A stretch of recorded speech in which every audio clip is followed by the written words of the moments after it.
Salut, tu me connais pas? C'est normal, je viens de débarquer sur YouTube. Moi, c'est l'artiste maudit. Aujourd'hui, tu t'en doutes, on va parler de baseball, mais plus précisément à une malédiction liée à ce sport et à une franchise en particulier, les Boston Red Sox, avec la malédiction du Bambino. C'est parti!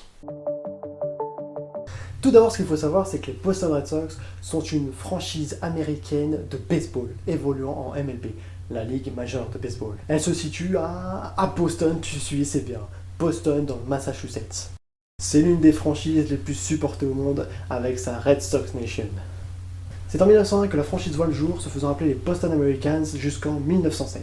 En 1907, le propriétaire de l'époque, John E. Taylor, change de nom et fait appeler la franchise les Red Sox, faisant référence à leur bas rouge qu'ils portaient. Rien de magique là-dedans. En 1903, la franchise remporte les premières World Series de l'histoire face aux Pirates de Pittsburgh. Depuis 1912, tous les matchs à domicile des Red Sox sont joués au Fenway Park. Ce stade de baseball se situe dans le quartier de Fenway à Boston. C'est le plus vieux stade encore utilisé à ce jour, depuis la démolition du Tiger Stadium de Détroit. En 1914, le propriétaire de l'époque achète les droits d'un jeune lanceur gaucher, celui qui sera encore aujourd'hui considéré comme le meilleur joueur de tous les temps, Babe Ruth de Bambino. George Herman Ruth Jr., né un 6 février 1895 à Baltimore, dans Maryland. Il passe son enfance dans un quartier difficile et à l'âge de 7 ans, c'est un élève assez turbulent. Il est envoyé à St. Mary's Industrial, une institution catholique qui fait office d'orphelinat mais aussi de maison de redressement. Le jeune Ruth y reste pendant 12 ans. Et pendant 12 ans, il va que très peu voir sa famille. Un responsable de St. Mary's va l'initier au baseball et là, tout va s'enchaîner pour Ruth. En 1913, le St. Mary's Industrial School affronte Mount St. Mary's University à Emmitsburg, dans le Maryland. Joe Engel, un ancien élève de Mount St. Mary's, est lanceur chez les Washington Senators, aujourd'hui appelés Twins du Minnesota, est dans les tribunes. Et on va pas se mentir, il est impressionné par les performances du jeune Ruth au lancer. Il le signale alors à Jack Dunn, propriétaire manager du club de ligue mineure, les Orioles de Baltimore. Mon gars, j'ai repéré un jeune lanceur, celui-là tu le prends dans ton équipe, t'es sûr tu gagnes. Bon, il a pas vraiment dit ça. Hein. Ah, j'en sais rien, j'y étais pas. Donc, Bref, Babe Ruth signe dans ce club son premier contrat professionnel le 14 février 1914 pour $250 par mois.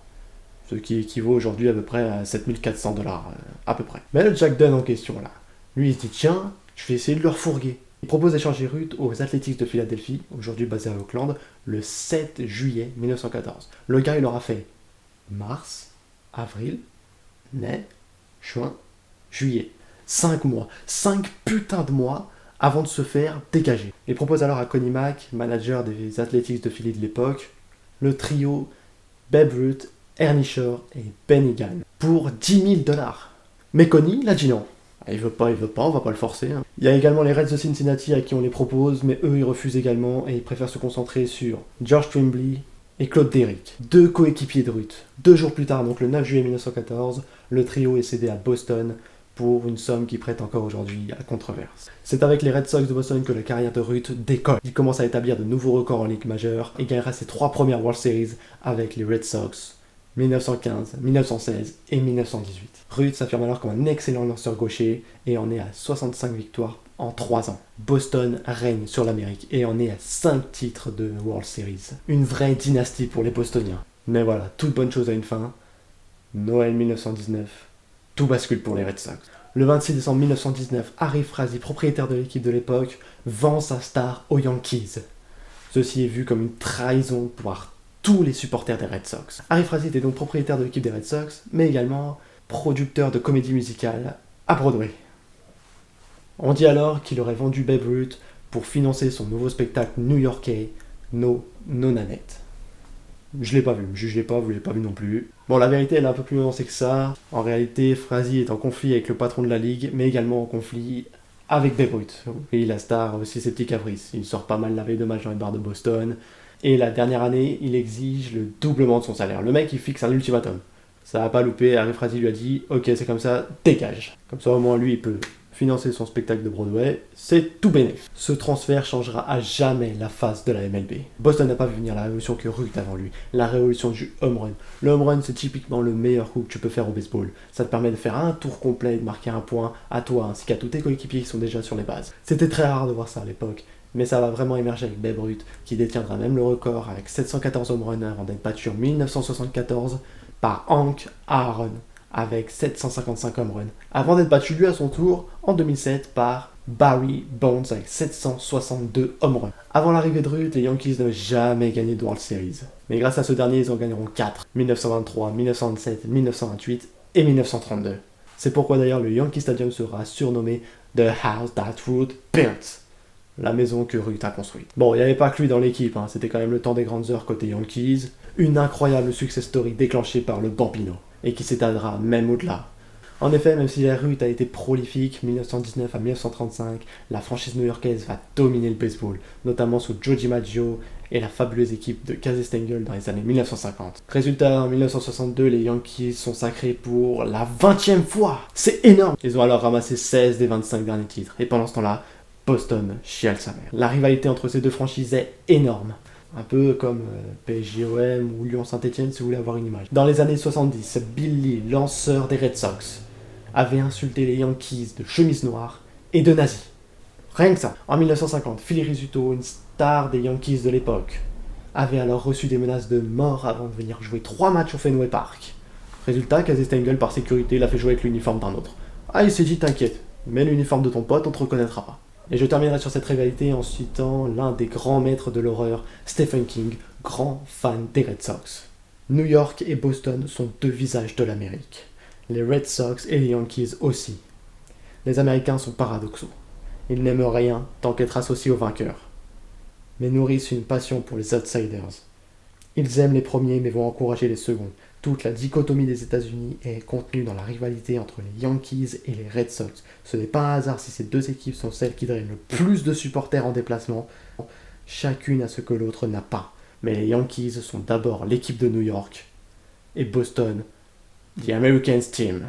L'équipe romantique. Peut-on imaginer un poète écrire une ode sur les Yankees ? Oui, mais le romantisme, il a un prix. Entre 1919 et 2003, pendant que les Yankees raflent 26 titres, Boston, eux, n'en gagnent que 0 et gagnent rien, que dalle. Que 4 titres mineurs. C'est rien, c'est de la merde, ça sert à rien. En 1946, en 1967, en 1975 et en 1986. 4 années pleines d'espoir, car à chaque fois, les Red Sox vont se retrouver en finale. Et à chaque fois, ils ont échoué. Renforçant un peu plus à chaque crève-cœur la conviction que, décidément, le départ de Babe Ruth avait déclenché une infortune éternelle. Je pourrais limite faire une vidéo sur les 4 échecs qu'il y a eu en finale, tellement il y a de choses à dire dessus. En 1946, Boston redécouvre enfin les World Series. Pour la première fois depuis 27 ans. Ruth était parti au lendemain de la Première Guerre mondiale et les Red Sox ont dû attendre la fin du second conflit planétaire avant enfin d'avoir à nouveau une chance pour le titre. Et cette finale face aux St. Louis Cardinals va s'étirer jusqu'au bout du suspense. Les deux équipes sont alors à égalité, 3 victoires partout. Tout bascule dans la 8e et avant-dernière manche du dernier match, sur une des séquences qui hante encore tous les fans des Red Sox. Surnommé le Mad Dash, cette action voit Enos Slaughter marquer le point de la victoire et du titre.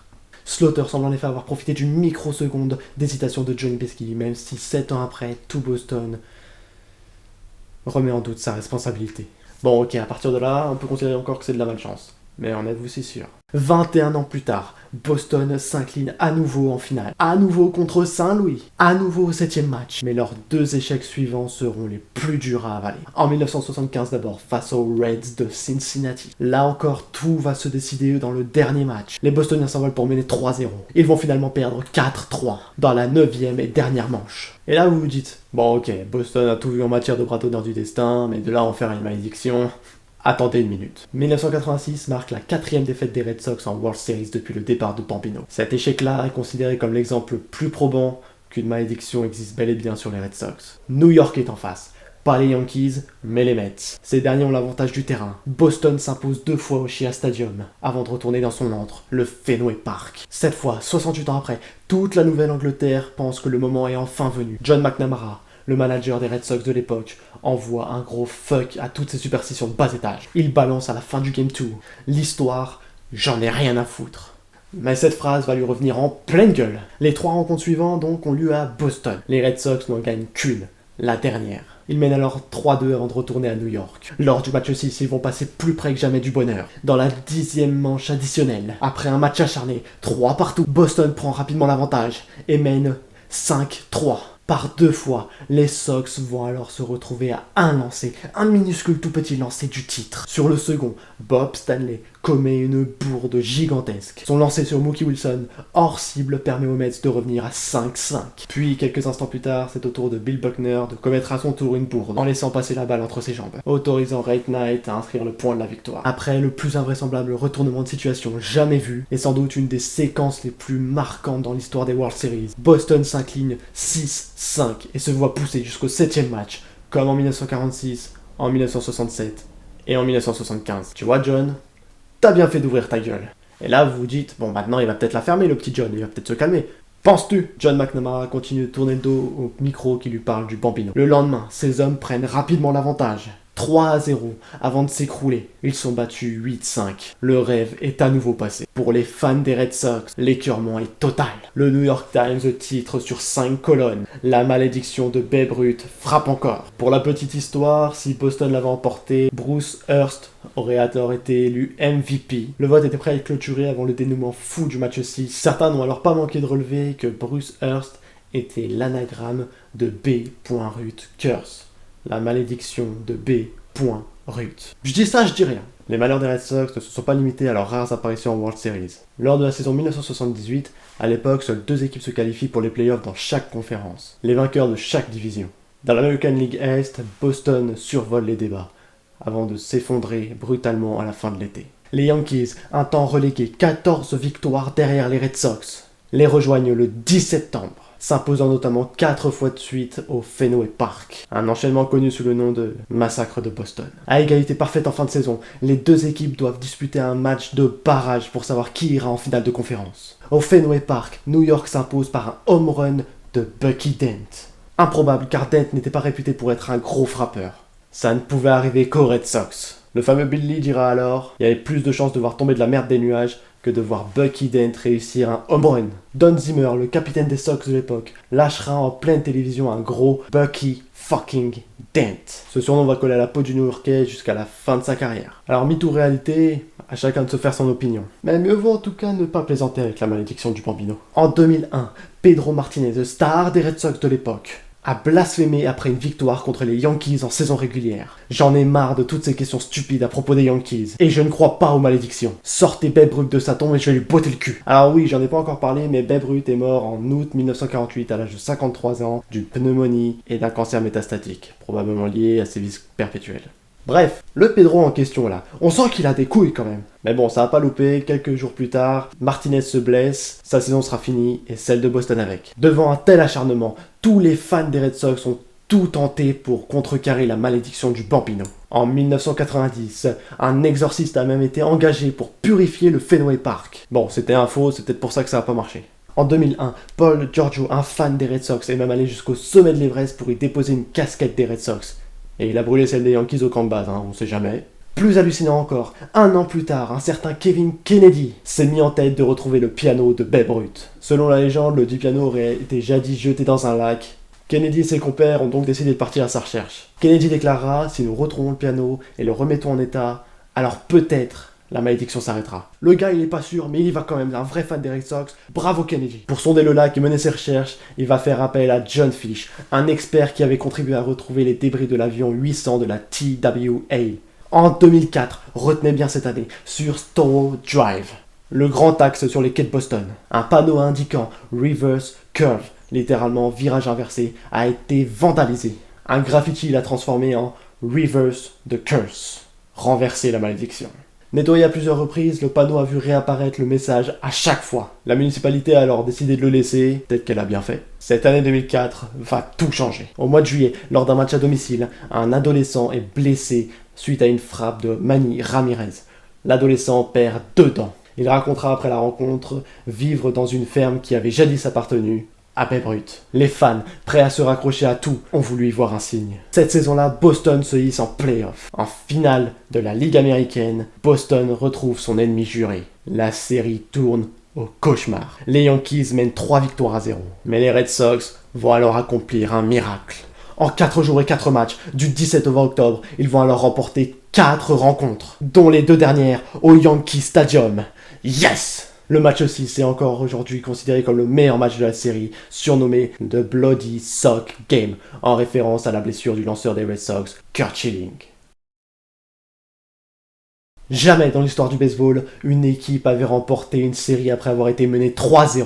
Dans tous les sports américains, il n'existe que 3 cas similaires en NHL, avec les Toronto Maple Leafs en 1942, les Islanders en 1975 et Boston en 2010. C'est dire si ce retournement de situation était improbable. Mais pour anéantir cette putain de malédiction ultra résistante, ne fallait-il pas un scénario aussi improbable que ça? L'improbable pour chasser l'improbable. Magnifique revanche sur le destin, surtout face à l'éternel ennemi Yankee. Ces 4 journées ont alors changé l'histoire des Red Sox, et elles ont d'ailleurs été retracées dans un documentaire que je vous recommande, qui est magnifique, allez le voir, 4 Days in October. Dans la foulée, Boston va survoler les World Series. Autre petit clin d'œil, ils vont à nouveau se retrouver en finale contre les Cardinals de Saint-Louis. Leur bourreau en 1946 et en 1967, les Red Sox vont triompher 4 victoires à 0.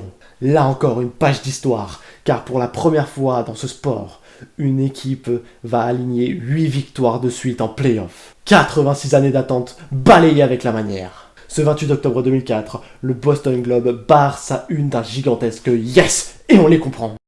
Il aura donc fallu attendre 86 ans avant que les Red Sox ne gagnent à nouveau une série mondiale. De la même façon que le départ de Ruth avait marqué le début d'une longue sécheresse, octobre 2004 a enclenché un cercle vertueux. Boston aura encore été sacré en 2007, 2013 et enfin 2018. Les Boston Red Sox en sont à 9 titres de World Series. Bon, pour cette année 2022, c'est un peu mal parti, mais je crois en vous les gars. Bon là, je t'ai cité que quelques événements marquants liés à la malédiction, il y en a encore d'autres. Si tu veux checker, les liens sont dans la description, y a pas de problème. Si t'as aimé la vidéo, tu likes, tu partages, tu t'abonnes, ça fait plaisir, crois-moi. Sinon, Babe Ruth passera te voir et la malédiction du Bambino te frappera. Et là, bon courage pour les 86 prochaines années. Allez, ciao pour une nouvelle vidéo.